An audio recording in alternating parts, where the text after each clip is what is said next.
Have you ever found yourself in a situation where the weight was clearly too much, where logically anyone would reach out, but the sentence, "I need help," felt physically stuck in your throat? Instead, you nodded, forced a calm expression, and said some version of, "It's okay, I'll manage." People who almost never ask for help are frequently the same ones others instinctively lean on during tough moments. They project quiet reliability, competence, the kind of steadiness that makes people say, "If anyone can handle this, it's them." From the outside, it reads as impressive independence. Up close, especially if this is how you live, it feels different. More like a reflex you didn't choose than a personality trait you proudly own. It shows up in countless small, almost invisible decisions every day. You decline a coworker's offer to share the workload because "I've already started it this way." You spend extra hours researching something alone rather than messaging a friend who knows the topic better. When your partner notices you're tense and asks what's wrong, the automatic reply is, "Nothing, just tired," even though inside everything is churning. You prepare contingency plans so thoroughly that the possibility of needing someone else shrinks to near zero. These aren't dramatic refusals. They're quiet, repeated choices that slowly carve a very particular path through life. What appears on the surface as pure self-sufficiency usually carries a much older story. Asking for help doesn't register in the mind as a neutral, practical action. It registers as vulnerability with a hidden cost. For many, that cost once felt very real. The risk of being dismissed, the sting of hearing, "You should be able to do this yourself," the fear that revealing a need would make someone pull away or see you differently. That sensation wasn't invented in adulthood. It was wired in much earlier. A large number of people who find it nearly impossible to ask trace the root back to childhood environments where emotional or practical support was inconsistent, conditional, or simply absent when it mattered most. Perhaps you were the child who learned early that parents were overwhelmed, distracted, or dealing with their own crises, so you stopped bringing your problems to the table. Or maybe expressions of need were met with minimization. "You're fine," irritation, "Why are you always so sensitive?" or outright unavailability. When the adults responsible for responding reliably didn't, the developing brain solves the problem the only way it knows how. Reduce dependence. Make yourself smaller in terms of needs. Become the one who handles things so no one has to be inconvenienced or disappointed. That adaptation wasn't defiance or arrogance. It was intelligent emotional survival. Your nervous system registered that relying on others could lead to unpredictability, shame, or abandonment of the need itself. So it built an internal rule. If I want it done right and safely, I do it alone. Over years, that rule solidifies into identity. You don't just act independently, you become the independent one. The label feels accurate because it protected something essential when nothing else did. And here's the layer that often surprises people most. This pattern isn't truly about never needing anyone.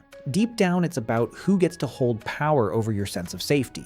When childhood taught you that others could withdraw support without warning, or that your needs might be judged as excessive, the only trustworthy source of security became yourself.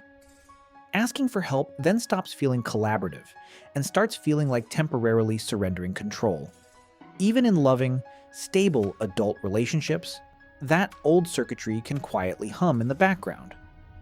You might intellectually know your partner is safe, yet the body still braces for the moment help might not arrive, or might come with strings. You notice it in subtler signals too. The way you instinctively over-explain when you finally do accept assistance, as if proving you're not incompetent. The faint wave of unease that arrives right after someone helps you, almost like you now owe something intangible. The tendency to repay favors quickly and generously, restoring the balance so the scales don't tip toward indebtedness. Even the internal dialogue, "I should have figured this out myself," that arrives automatically after any moment of receiving support. None of these are character flaws.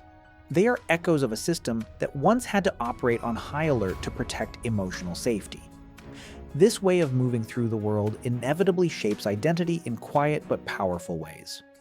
You become the dependable friend, the one who never complains, the colleague who picks up slack without being asked. That role brings genuine appreciation from others, which can feel validating on the surface. But beneath it, there is often an accumulating fatigue that no one else sees.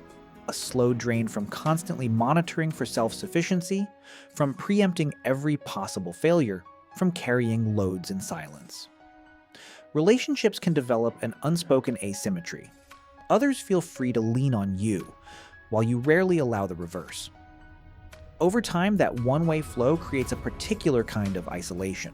Not because people don't care, but because the bridge that would let them in was quietly sealed long ago. What began as a child's best strategy for navigating an unreliable environment has now become an adult default mode. It was never random behavior. It was precision engineering, reduce risk, minimize exposure, preserve inner stability at all costs. Recognizing that doesn't erase the pattern overnight, but it does something equally important. It removes the shame that often wraps around it. You weren't too proud or difficult, you were adaptive. You did what was necessary with the resources and information available at the time. Looking back through this lens, those automatic "I've got it" moments start carrying different weight. They're not proof of superiority or weakness, they're bookmarks from an earlier chapter when depending on someone else felt dangerous. Seeing them that way softens the internal judgment. It opens space for curiosity instead of criticism. There's that old protection again. I wonder what it's still trying to keep safe.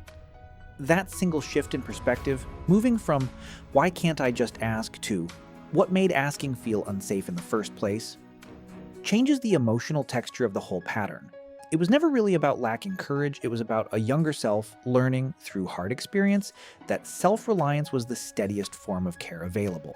And once that origin story comes into focus, the behavior stops feeling like a personal failing and starts feeling like evidence of deep, quiet resilience. If tracing this pattern stirred something recognizable in you, know that many people walk around carrying similar invisible rulebooks. Seeing them clearly is rarely dramatic. It's usually quiet, almost anticlimactic. But that clarity tends to loosen the grip over time. The old reflex doesn't vanish, but it loses some of its automatic authority. You start noticing more space between the impulse to say, "I've got it," and the moment you actually say the words. It was never about being unbreakable. It was about safeguarding something tender when the world hadn't yet shown it could be held gently by anyone else. And that awareness all by itself reshapes how the story continues.